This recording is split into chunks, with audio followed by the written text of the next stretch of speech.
बहुत समय पहले एक छोटे से गांव में लोग रात में ठंड से कांपते थे और अंधेरे से डरते थे। वे सूरज के डूबते ही अपने घरों में छिप जाते थे। उस समय धरती पर आग नहीं थी। एक दिन गांव के सबसे बुद्धिमान व्यक्ति धीरू बाबा ने स्वप्न में अग्नि देवी को देखा।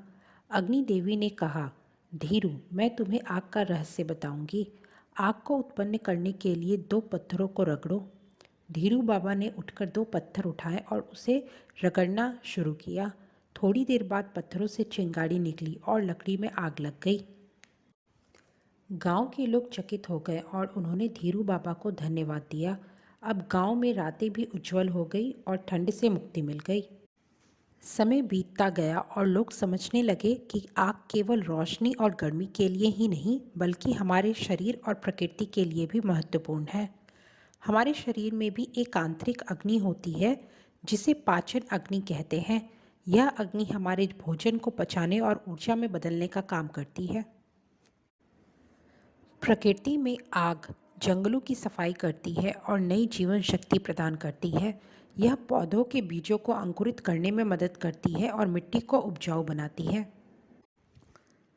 लेकिन आग का संतुलन बनाए रखना बहुत ज़रूरी है। शरीर में आग का असंतुलन पाचन समस्याओं, बुखार और अन्य रोगों का कारण बन सकता है। इसके लिए हमें संतुलित आहार, नियमित व्यायाम और पर्याप्त पानी पीने की आवश्यकता होती है। प्रकृति में भी आग का संतुलन बनाए रखना महत्वपूर्ण है। जंगलों में नियंत्रित आग लगाने के नियम बनाए गए हैं ताकि अनियंत्रित आग से नुकसान न हो। हमें आग का सही उपयोग करना सीखना चाहिए और उसकी शक्ति को समझकर उसका सम्मान करना चाहिए। गांव के लोग अब खुश थे। उन्होंने आग का महत्व और उसकी शक्ति को समझा। धीरू बाबा की सलाह से वे आग का संतुलित उपयोग करने लगे और एक स्वस्थ और खुशहाल जीवन जीने लगे।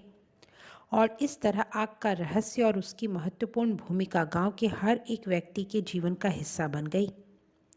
इस कहानी से हमें यह सीखने को मिलता है कि आग चाहे बाहरी हो या आंतरिक, संतुलन में रहनी चाहिए। जब हम उसे समझते हैं और सही तरीके से उपयोग करते हैं तो वह हमारी सबसे बड़ी मित्र बन जाती है।